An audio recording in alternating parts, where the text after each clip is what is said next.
സകലത്തിന്റെയും സൃഷ്ടാവും പിതാവുമായ ദൈവത്തിന്റെയും കർത്താവായ യേശുക്രിസ്തുവിന്റെയും നാമത്തിൽ ഏവർക്കും സ്നേഹവന്ദനം.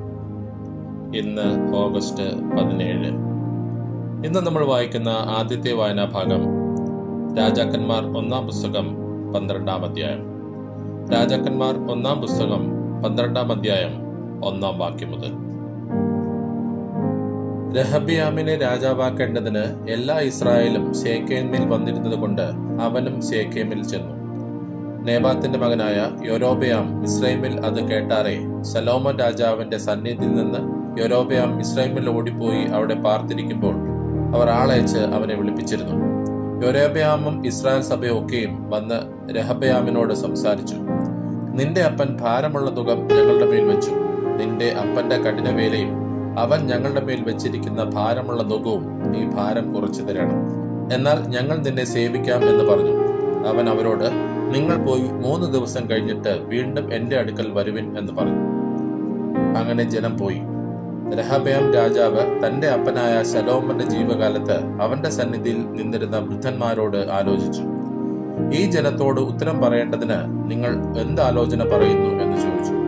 അതിനവർ അവനോട്, നീ ഇന്ന് ഈ ജനത്തിന് വഴിപ്പെട്ട് അവരെ സേവിച്ച് അവരോട് നല്ല വാക്ക് പറഞ്ഞാൽ അവർ എന്നും നിനക്ക് ദാസന്മാരായിരിക്കും എന്ന് പറഞ്ഞു.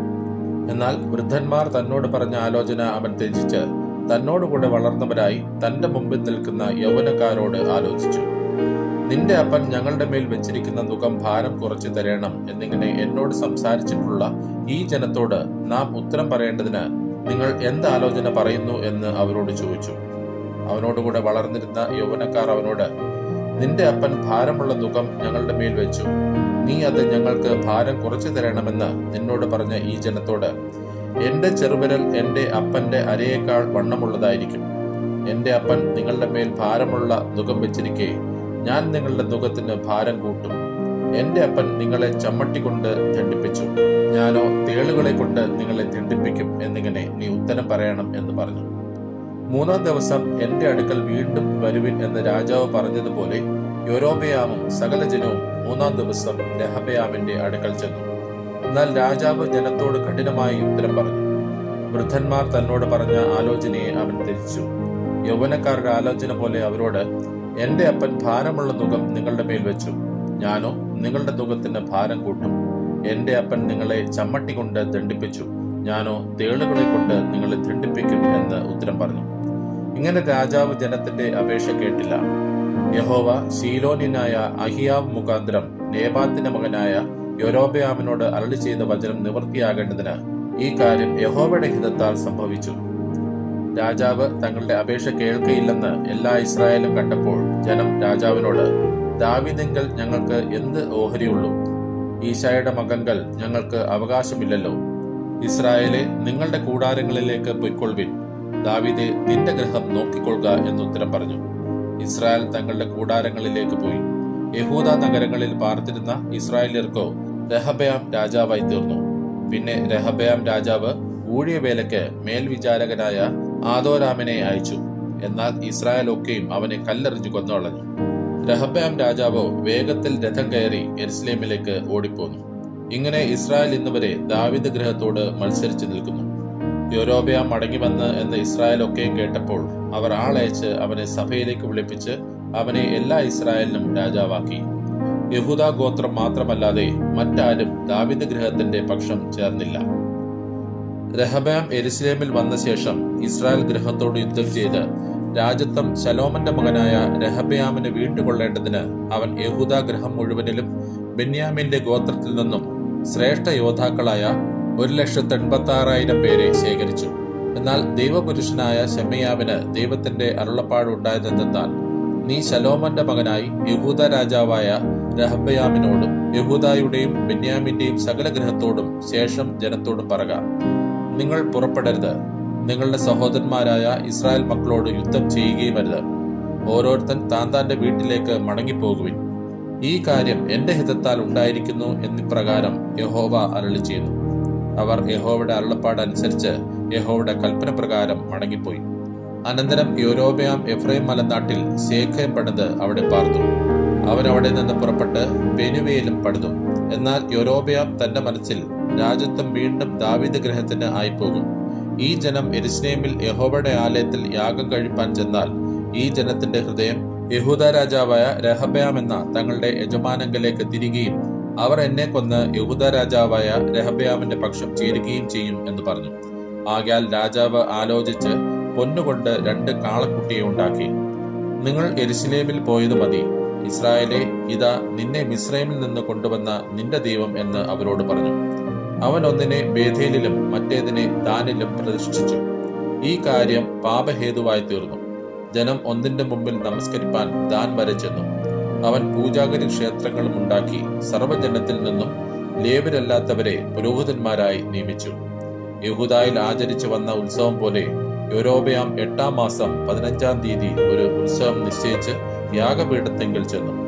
താൻ ഉണ്ടാക്കിയ കാളക്കുട്ടികൾക്ക് യാഗം കഴിക്കേണ്ടതിന് അവൻ ബേഥേലിലും അങ്ങനെ തന്നെ ചെയ്തു. താൻ നിയമിച്ച പൂജാഗിരി പുരോഹിതന്മാരെ അവൻ ബേഥേലിൽ ആക്കി.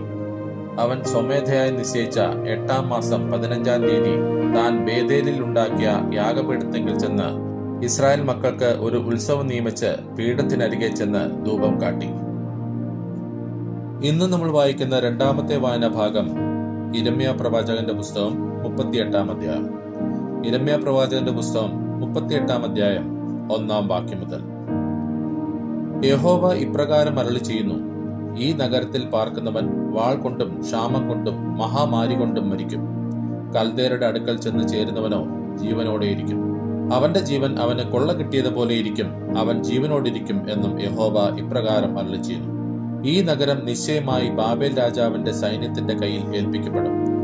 അവൻ അതിനെ പിടിക്കും എന്ന് യിരെമ്യാവ് സകല ജനത്തോടും പ്രസ്താവിച്ച വചനങ്ങളെ മദ്ദാന്റെ മകനായ ശഫത്യാവും പശ്ഹൂരിന്റെ മകനായ ഗദലിയാവും സെലമ്യാവിന്റെ മകനായ യൂഖലും മൽക്യാവിന്റെ മകനായ പശ്ഹൂരും കേട്ടിട്ട് പ്രഭുക്കന്മാർ രാജാവിനോട്, ഈ മനുഷ്യൻ നഗരത്തിൽ ശേഷിച്ചിരിക്കുന്ന പടയാളികൾക്കും സർവ്വജനത്തിനും ഇങ്ങനെയുള്ള വാക്ക് പറഞ്ഞ് ധൈര്യക്ഷയം വരുത്തുന്നതുകൊണ്ട് അവനെ കൊന്നുകളയണമേ. ഈ മനുഷ്യൻ ഈ ജനത്തിന്റെ നന്മയല്ല തിന്മയത്രേ അന്വേഷിക്കുന്നത് എന്ന് പറഞ്ഞു. സിദെക്കീയാ രാജാവ്, ഇതാ അവൻ നിങ്ങളുടെ കയ്യിൽ ഇരിക്കുന്നു. നിങ്ങൾക്ക് വിരോധമായി ഒന്നും ചെയ്യുവാൻ രാജാവിന് കഴിവില്ലല്ലോ എന്ന് പറഞ്ഞു. അവർ യിരെമ്യാവെ പിടിച്ച് കാവൽപുരമുറ്റത്ത് രാജകുമാരനായ മൽക്കിയാവിനുള്ള കുഴിയിലിറക്കി. കയറുകൊണ്ടായിരുന്നു അവർ യിരെമ്യാവെ ഇറക്കിയത്.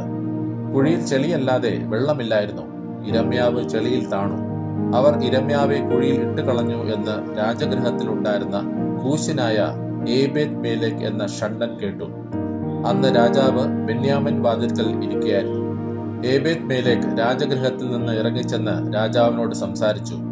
യജമാന രാജാവേ, ഈ മനുഷ്യർ യിരെമ്യാ പ്രവാചകനോട് ചെയ്തതൊക്കെയും അന്യായമത്രേ. അവർ അവനെ കുഴിയിൽ ഇട്ട് കളഞ്ഞു. നഗരത്തിൽ അപ്പമില്ലായ്കയാൽ അവൻ അവിടെ പട്ടിണി കിടന്ന് ചാകെയുള്ളൂ എന്ന് പറഞ്ഞു. രാജാവ് കൂശനായ ഏബേദ് മേലെക്കിനോട്, നീ ഇവിടെ നിന്ന് 30 ആളുകളെ കൂട്ടിക്കൊണ്ട് ചെന്ന് യിരെമ്യാ പ്രവാചകൻ മരിക്കും മുമ്പേ അവനെ കുഴിയിൽ നിന്ന് കയറ്റിക്കൊള്ളുക എന്ന് കൽപ്പിച്ചു. അങ്ങനെ ഏബേദ് മേലെക് ആ ആളുകളെ കൂട്ടിക്കൊണ്ട് രാജഗൃഹത്തിൽ ഭണ്ഡാരമുറിക്ക് കീഴെ ചെന്ന് അവിടെ നിന്ന് പഴംതുണിയും കീറ്റു തുണിക്കണ്ടങ്ങളും എടുത്ത് കുഴിയിൽ യിരെമ്യാവിന് കയറുവഴി ഇറക്കിക്കൊടുത്തു. കൂശനായ ഏബേദ് മേലെക്ക് യിരെമ്യാവോട്, ഈ പഴംതുണിയും കീറ്റു തുണിക്കണ്ടങ്ങളും നിന്റെ കഷ്ടങ്ങളിൽ വെച്ച് അതിനു പുറമെ കയറ് കെട്ടിക്കൊള്ളുക എന്ന് പറഞ്ഞു. യിരെമ്യാവ് അങ്ങനെ ചെയ്തു. അവർ യിരെമ്യാവെ കയറുകൊണ്ട് കുഴിയിൽ നിന്ന് വലിച്ചു കയറ്റി. യിരെമ്യാവ് കാവൽപുരമുറ്റത്ത് പാർത്തു. അതിന്റെ ശേഷം സിദെക്കീയാ രാജാവ് ആളയച്ച് യിരെമ്യാ പ്രവാചകനെ യഹോവയുടെ ആലയത്തിലെ 3-ാം പ്രവേശനത്തിങ്കൽ തന്റെ അടുക്കൽ വരുത്തി. രാജാവ് യിരെമ്യാവോട്, ഞാൻ നിന്നോട് ഒരു കാര്യം ചോദിക്കുന്നു, എന്നോട് ഒന്നും മറച്ചു വയ്ക്കരുത് എന്ന് കൽപ്പിച്ചു. അതിന് യിരെമ്യാവ് സിദെക്കീയാവോട്, ഞാൻ അത് ബോധിപ്പിച്ചാൽ എന്നെ കൊല്ലുകയില്ലയോ? ഞാൻ ഒരു ആലോചന പറഞ്ഞു തന്നാൽ എന്റെ വാക്ക് കേൾക്കില്ലല്ലോ എന്ന് പറഞ്ഞു.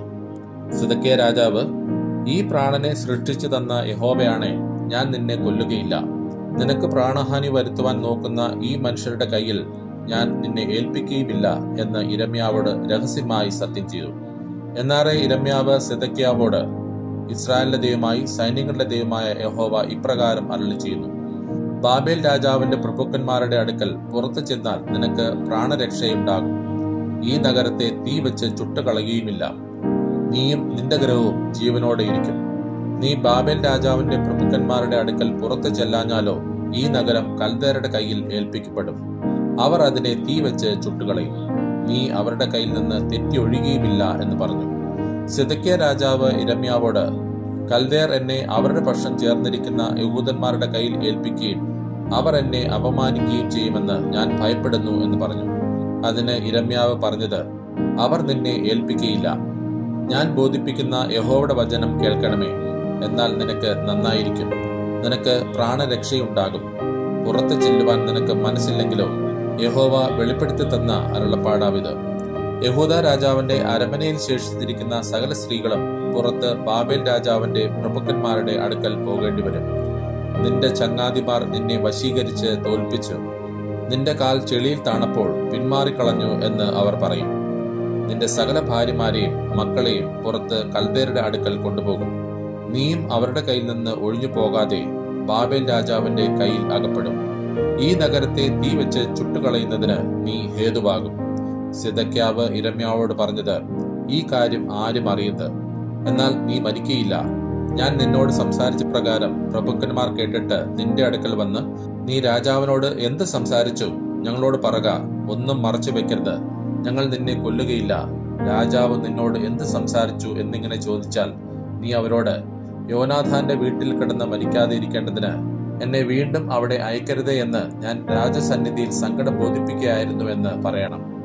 സകല പ്രഭുക്കന്മാരും യിരെമ്യാവിന്റെ അടുക്കൽ വന്ന് അവനോട് ചോദിച്ചാറേ അവൻ രാജാവ് കൽപ്പിച്ച ഈ വാക്ക് പോലെയൊക്കെയും അവരോട് പറഞ്ഞു. അങ്ങനെ കാര്യം വെളിവാകാഞ്ഞതുകൊണ്ട് അവർ ഒന്നും മിണ്ടാതെ അവനെ വിട്ടുപോയി. യെരുശലേം പിടിച്ച നാൾ വരെ യിരെമ്യാവ് കാവൽപുരമുറ്റത്ത് പാർത്തു. യെരുശലേം പിടിച്ചപ്പോഴും അവൻ അവിടെ തന്നെ ആയിരുന്നു. ഇന്ന് നമ്മൾ വായിക്കുന്ന മൂന്നാമത്തെ വായനാഭാഗം മർക്കോസ് എഴുതിയ സുവിശേഷം 12-ാം അധ്യായം. മർക്കോസ് എഴുതിയ സുവിശേഷം 12-ാം അധ്യായം 1-ാം വാക്യം മുതൽ. പിന്നെ അവൻ ഉപമകളാൽ അവരോട് പറഞ്ഞു തുടങ്ങിയത്, ഒരു മനുഷ്യൻ ഒരു മുന്തിരിത്തോട്ടം നട്ടുണ്ടാക്കി ചുറ്റും വേലി കെട്ടി ചക്കും കുഴിച്ചു നാട്ടി ഗോപുരവും പണിത് കുടിയാന്മാരെ ഏൽപ്പിച്ചിട്ട് പരദേശത്ത് പോയി. കാലമായപ്പോൾ കുടിയാന്മാരോട് തോട്ടത്തിന്റെ അനുഭവം വാങ്ങേണ്ടതിന് അവൻ ഒരു ദാസനെ കുടിയാന്മാരുടെ അടുക്കൽ പറഞ്ഞയച്ചു. അവർ അവനെ പിടിച്ച് തല്ലി വെറുതെ അയച്ചു കളഞ്ഞു. പിന്നെ മറ്റൊരു ദാസനെ അവരുടെ അടുക്കൽ പറഞ്ഞയച്ചു. അവനെ അവർ തലയിൽ മുറിവേൽപ്പിക്കുകയും അപമാനിക്കുകയും ചെയ്തു. അവൻ മറ്റൊരുവനെ പറഞ്ഞയച്ചു. അവനെ അവർ കൊന്നു. മറ്റു പലരെയും ചിലരെ അടിക്കുകയും ചിലരെ കൊല്ലുകയും ചെയ്തു. അവനിനി ഒരുത്തൻ ഒരു പ്രിയ മകൻ ഉണ്ടായിരുന്നു. എന്റെ മകനെ അവർ ശങ്കിക്കുമെന്ന് പറഞ്ഞ് ഒടുക്കം അവനെ അവരുടെ അടുക്കൽ പറഞ്ഞയച്ചു. ആ കുടിയാന്മാരോ, ഇവൻ അവകാശിയാകുന്നു, വരുവിൻ, നാം ഇവനെ കൊല്ലുക, എന്നാൽ അവകാശം നമുക്കാകും എന്ന് തമ്മിൽ പറഞ്ഞു. അവർ അവനെ പിടിച്ചു കൊന്ന് തോട്ടത്തിൽ നിന്ന് എറിഞ്ഞുകളഞ്ഞു. എന്നാൽ തോട്ടത്തിന്റെ ഉടയവൻ എന്തു ചെയ്യും? അവൻ വന്ന് ഈ കുടിയാന്മാരെ നിഗ്രഹിച്ച് തോട്ടം മറ്റുള്ളവരെ ഏൽപ്പിക്കും. വീട് പണിയുന്നവർ തള്ളിക്കളഞ്ഞ കല്ല് മൂലക്കല്ലായി തീർന്നിരിക്കുന്നു. ഇത് കർത്താവിനാൽ സംഭവിച്ചു, നമ്മുടെ ദൃഷ്ടിയിൽ ആശ്ചര്യവുമായിരിക്കുന്നു എന്ന തിരുവെഴുത്ത് നിങ്ങൾ വായിച്ചിട്ടില്ലയോ? ഈ ഉപമ തങ്ങളെക്കുറിച്ച് ആകുന്നു പറഞ്ഞത് എന്ന് ഗ്രഹിച്ചിട്ട് അവർ അവനെ പിടിപ്പാൻ അന്വേഷിച്ചു. എന്നാൽ പുരുഷാരത്തെ ഭയപ്പെട്ട് അവനെ വിട്ടുപോയി. അനന്തരം അവനെ വാക്കിൽ കൊടുക്കുവാൻ വേണ്ടി അവർ പരീശന്മാരിലും ഹെരോദരിലും ചിലരെ അവന്റെ അടുക്കൽ അയച്ചു. അവർ വന്ന്, ഗുരു, നീ മനുഷ്യരുടെ മുഖം നോക്കാതെ ദൈവത്തിന്റെ വഴി നേരായി പഠിപ്പിക്കുന്നത് കൊണ്ട് നീ സത്യവാനും ആരെയും ഗണ്യമാക്കാത്തവനുമെന്ന് ഞങ്ങൾ അറിയുന്നു. കൈസർക്ക് കരം കൊടുക്കുന്നത് വിഹിതമോ അല്ലയോ? ഞങ്ങൾ കൊടുക്കുകയോ കൊടുക്കാതിരിക്കുകയോ വേണ്ടത് എന്ന് അവനോട് ചോദിച്ചു. അവൻ അവരുടെ കപടം അറിഞ്ഞു. നിങ്ങൾ എന്നെ പരീക്ഷിക്കുന്നത് എന്ത്? ഒരു വെള്ളിക്കാശ് കൊണ്ടുവരുവിൻ, ഞാൻ കാണട്ടെ എന്ന് പറഞ്ഞു. അവർ കൊണ്ടുവന്നു. ഈ സ്വരൂപവും മേലെടുത്തും ആരുടേത് എന്ന് അവരോട് ചോദിച്ചതിന് കൈസരുടേത് എന്ന് അവർ പറഞ്ഞു. യേശു അവരോട്, കൈസർക്കുള്ളത് കൈസർക്കും ദൈവത്തിനുള്ളത് ദൈവത്തിനും കൊടുപ്പിൻ എന്ന് പറഞ്ഞു. അവർ അവങ്കൽ വളരെ ആശ്ചര്യപ്പെട്ടു. പുനരുത്ഥാനം ഇല്ല എന്ന് പറയുന്ന സദൂക്യർ അവന്റെ അടുക്കൽ വന്ന് ചോദിച്ചത് എന്തെന്നാൽ, ഗുരു, ഒരുത്തന്റെ സഹോദരൻ മക്കളില്ലാതെ മരിച്ച് ഭാര്യ ശേഷിച്ചാൽ ആ ഭാര്യയെ അവന്റെ സഹോദരൻ പരിഗ്രഹിച്ച് തന്റെ സഹോദരന് സന്തതി ജനിപ്പിക്കണമെന്ന് മോശെ എഴുതിയിരിക്കുന്നു. എന്നാൽ 7 സഹോദരന്മാർ ഉണ്ടായിരുന്നു. അവരിൽ മൂത്തവൻ ഒരു സ്ത്രീയെ വിവാഹം കഴിച്ചു, സന്തതിയില്ലാതെ മരിച്ചുപോയി. രണ്ടാമത്തവൻ അവളെ പരിഗ്രഹിച്ച് സന്തതിയില്ലാതെ മരിച്ചു. മൂന്നാമത്തവനും അങ്ങനെ തന്നെ 7 പേരും സന്തതിയില്ലാതെ മരിച്ചു. എല്ലാവർക്കും ഒടുവിൽ സ്ത്രീയും മരിച്ചു. പുനരുത്ഥാനത്തിൽ അവൾ അവരിൽ ഏവന് ഭാര്യയാകും. 7 പേർക്കും ഭാര്യയായിരുന്നുവല്ലോ. യേശു അവരോട് പറഞ്ഞത്, നിങ്ങൾ തിരുവെഴുത്തുകളെയും ദൈവശക്തിയെയും അറിയായ കൊണ്ടല്ലയോ തെറ്റിപ്പോകുന്നത്. മരിച്ചവരിൽ നിന്ന് ഉയർത്തെഴുന്നേൽക്കുമ്പോൾ വിവാഹം കഴിക്കുകയില്ല, വിവാഹത്തിന് കൊടുക്കപ്പെടുകയുമില്ല, സ്വർഗത്തിലെ ദൂതന്മാരെ പോലെയാകും. എന്നാൽ മരിച്ചവർ ഉയർത്തെഴുന്നേൽക്കുന്നതിനെ കുറിച്ച് മോശയുടെ പുസ്തകത്തിൽ മുൾപടർപ്പ് ഭാഗത്ത് ദൈവം അവനോട്, ഞാൻ അബ്രഹാമിന്റെ ദൈവവും ഇസഹാക്കിന്റെ ദൈവവും യാക്കോബിന്റെ ദൈവവും എന്ന് അരുളി ചെയ്ത പ്രകാരം വായിച്ചിട്ടില്ലയോ? അവൻ മരിച്ചവരുടെ ദൈവമല്ല, ജീവനുള്ളവരുടെ ദൈവമത്രേ. നിങ്ങൾ വളരെ തെറ്റിപ്പോകുന്നു. ശാസ്ത്രിമാരിൽ ഒരുവൻ അടുത്തു വന്ന് അവർ തമ്മിൽ തർക്കിക്കുന്നത് കേട്ട് അവൻ അവരോട് നല്ലവണ്ണം ഉത്തരം പറഞ്ഞ പ്രകാരം ബോധിച്ചിട്ട്, എല്ലാറ്റിലും മുഖ്യകൽപ്പന ഏത് എന്ന് അവനോട് ചോദിച്ചു. അതിന് യേശു, എല്ലാറ്റിലും മുഖ്യകൽപ്പനയോ? ഇസ്രായേലേ കേൾക്ക, നമ്മുടെ ദൈവമായ കർത്താവ് ഏക കർത്താവ്. നിന്റെ ദൈവമായ കർത്താവിനെ നീ പൂർണ്ണ ഹൃദയത്തോടും പൂർണ്ണാത്മാവോടും പൂർണ്ണ മനസ്സോടും പൂർണ്ണ ശക്തിയോടും കൂടെ സ്നേഹിക്കണമെന്ന് ആകുന്നു. രണ്ടാമത്തേതോ കൂട്ടുകാരനെ നിന്നെ പോലെ തന്നെ സ്നേഹിക്കണം എന്നത്രേ. ഇവയിൽ വലുതായിട്ട് മറ്റൊരു കൽപ്പനയും ഇല്ല എന്ന് ഉത്തരം പറഞ്ഞു.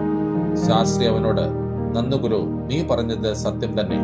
ഏകനേ ഉള്ളൂ, അവനല്ലാതെ മറ്റൊരുത്തനുമില്ല. അവനെ പൂർണ്ണ ഹൃദയത്തോടും പൂർണ്ണ മനസ്സോടും പൂർണ്ണ ശക്തിയോടും കൊണ്ട് സ്നേഹിക്കുന്നതും തന്നെ പോലെ കൂട്ടുകാരനെ സ്നേഹിക്കുന്നതും സകല സർവാംഗ ഹോമങ്ങളെക്കാളും യാഗങ്ങളെക്കാളും സാരമേറിയത് തന്നെ എന്ന് പറഞ്ഞു.